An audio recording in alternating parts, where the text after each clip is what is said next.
નમસ્કાર. તો વિદ્યા સહાયક ભરતી 2026ની જેની બધા રાહ જોઈ રહ્યા હતા એ જાહેરાત આવી ગઈ છે. સાચું કહું તો આ એવી તક છે જે બિલકુલ ચૂકવા જેવી નથી. તો ચાલો આજના આ સેશનમાં આપણે ધોરણ 1થી 5 માટેની અરજી પ્રક્રિયાને સ્ટેપ બાય સ્ટેપ એકદમ સરળ ભાષામાં સમજીએ. તો ચાલો શરૂઆત કરીએ. સ્ક્રીન પર જે દેખાય છે એ છે સત્તાવાર જાહેરાત. આ માત્ર એક કાગળ નથી, પણ ગુજરાતમાં હજારો ઉમેદવારો જે પ્રાથમિક શિક્ષક બનવાનું સપનું જોઈ રહ્યા છે એમના માટે એક સુવર્ણ તક છે. સારું, સૌથી પહેલા અને સૌથી અગત્યની વાત તારીખો. આ તારીખોને તો અત્યારે જ ક્યાંક નોંધી લો, મોબાઈલમાં રિમાઇન્ડર સેટ કરી દો. કારણ કે એક પણ તારીખ ચૂકાઈ ગઈ ને તો સમજો કે આખી મહેનત પાણીમાં. ખાસ કરીને ઓનલાઈન અરજીની છેલ્લી તારીખનો સમય જુઓ, બપોરે 3 વાગ્યાનો છે અને પછી એ જ દિવસે સાંજે 5 વાગ્યા સુધીમાં હાર્ડ કોપી જમા કરાવવાની છે. એટલે છેલ્લી ઘડીની રાહ તો જોવાય જ નહીં. ઓકે, તો આજે આપણે શું જોવાના છે? પહેલાં તો તારીખો અને જાહેરાતની વાત કરીશું. પછી કોણ અરજી કરી શકે છે એટલે કે લાયકાત. ત્યાર પછી ફોર્મ ભરવાની આખી પ્રોસેસ સ્ટેપ બાય સ્ટેપ સમજીશું. કયા કયા ડોક્યુમેન્ટ્સ જોઈશે, નિમણૂક પછી પગાર કેટલો મળશે અને છેલ્લે ફોર્મ સબમિટ કરતા પહેલાં શું ધ્યાન રાખવું એની ફાઇનલ ટિપ્સ બધું જ કવર થઈ જશે. ચાલો ત્યારે વિભાગ 1થી શરૂ કરીએ. મુખ્ય તારીખો અને જાહેરાત.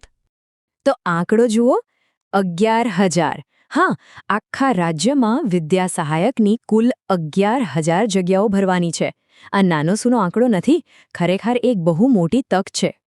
હવે આવે છે સૌથી મહત્વનો વિભાગ. ફોર્મ ભરવાની ઉતાવળ કરતા પહેલા એકવાર શાંતિથી બેસીને ચેક કરી લેવું બહુ જ જરૂરી છે કે આપણે લાયક છીએ કે નહીં. તો ચાલો જોઈએ શું છે શૈક્ષણિક લાયકાત અને વયમર્યાદા. ઓકે, તો લાયકાત માટે મુખ્યત્વે 3 શરતો છે, એકદમ સીધી અને સિમ્પલ. પહેલું, HSC પાસ હોવું જોઈએ. બીજું, 2 વર્ષનું PTC અથવા તો DLED કોર્સ કરેલો હોવો જોઈએ. અને ત્રીજું, જે સૌથી અગત્યનું છે, ટેટ 1 પરીક્ષા પાસ કરેલી હોવી ફરજિયાત છે. આ 3માંથી એક પણ ઓછું હોય તો અરજી નહીં થઈ શકે. હવે અહીં એક બહુ જ રસપ્રદ અને મહત્વની વાત છે. ઘણા ઉમેદવારોને આમાં કન્ફ્યુઝન હોય છે. ધારો કે કોઈ DLEDના છેલ્લા વર્ષમાં અભ્યાસ કરી રહ્યું છે, એટલે કે એમનું પરિણામ હજી નથી આવ્યું, પણ એમણે ટેટ 1 પરીક્ષા પાસ કરી લીધી છે. તો શું તેઓ અરજી કરી શકે? જવાબ છે હા, બિલકુલ કરી શકે છે. એવા ઉમેદવારો પણ અરજી કરવા માટે પાત્ર ગણાશે. ચાલો હવે વયમર્યાદા પર એક નજર નાખીએ.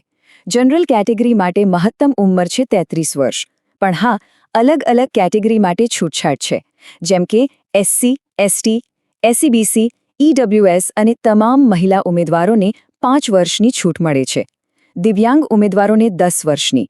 પણ એક વાત ખાસ યાદ રાખવાની છે, ભલે ગમે તેટલી છૂટછાટ મળે, કોઈપણ સંજોગોમાં મહત્તમ ઉંમર 45 વર્ષથી વધુ ન હોવી જોઈએ. આ એક અપર લિમિટ છે. અહીં વિધવા ઉમેદવારો માટે એક ખાસ જોગવાઈ કરવામાં આવી છે જે જાણવી ખૂબ જરૂરી છે.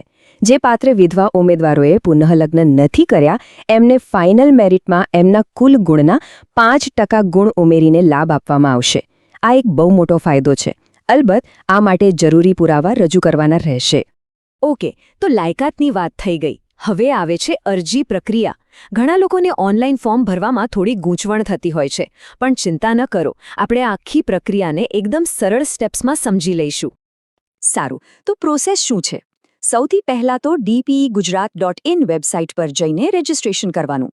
પછી લોગિન કરીને આખું ફોર્મ ભરવાનું અને જરૂરી ડોક્યુમેન્ટ્સ અપલોડ કરવાના.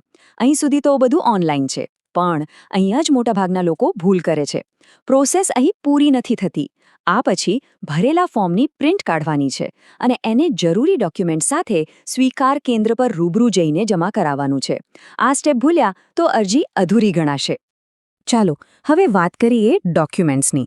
આખી પ્રક્રિયાનો આ કદાચ સૌથી ક્રિટિકલ ભાગ છે, કારણ કે એક પણ ડોક્યુમેન્ટ ઓછું કે ખોટું હોય ને તો આખી મહેનત પર પાણી ફરી વળે છે. એટલે આ લિસ્ટ બરાબર જોઈ લેજો. સ્ક્રીન પર જે લિસ્ટ દેખાય છે એ ધ્યાનથી જોઈ લો. તમારી બધી જ શૈક્ષણિક અને તાલીમી માર્કશીટ, ડિગ્રી સર્ટિફિકેટ, ટેટ 1ની માર્કશીટ, સ્કૂલ લિવિંગ સર્ટિફિકેટ, આ બધું તો જોઈશે જ. આ ઉપરાંત જો કોઈ કેટેગરીમાં આવતા હોય તો જાતિનું પ્રમાણપત્ર, નોન ક્રિમી લેયર, EWS કે દિવ્યાંગતાનું પ્રમાણપત્ર, એક વાત યાદ રાખજો, ફોર્મ સાથે આ બધાની પ્રમાણિત નકલો એટલે કે સર્ટિફાઈડ કોપીઝ જોડવાની છે. હવે એક એવી વાત જેમાં સૌથી વધુ ભૂલો થાય છે, માર્કશીટની વિગતો ભરતી વખતે. 2 ભૂલોથી ખાસ બચવાનું છે. પહેલું, જો માર્કશીટમાં CGPA કે ગ્રેડ આપ્યા હોય તો એને જાતે ટકાવારી કે માર્ક્સમાં કન્વર્ટ કરવાની કોશિશ ન કરતા. એના માટે યુનિવર્સિટીમાંથી ઓફિશિયલ કન્વર્ઝન સર્ટિફિકેટ જ લેવું પડશે, જેમાં કુલ ગુણ અને મેળવેલ ગુણ લખેલા હોય. અને બીજું, જો કોઈ પરીક્ષા પાસ કરવામાં 1 થી વધુ ટ્રાયલ લાગ્યા હોય તો માત્ર છેલ્લી ટ્રાયલની નહીં પણ બધી જ ટ્રાયલની માર્કશીટ જોડવી ફરજિયાત છે. આ ભૂલશો નહીં. સારું, અત્યાર સુધી ફોર્મ ભરવાની વાત થઈ, પણ હવે એ સવાલનો જવાબ જે કદાચ બધાના મનમાં હશે કે જો સિલેક્શન થઈ ગયું તો પગાર કેટલો મળશે અને આગળ શું થશે? ચાલો એના પર વાત કરીએ.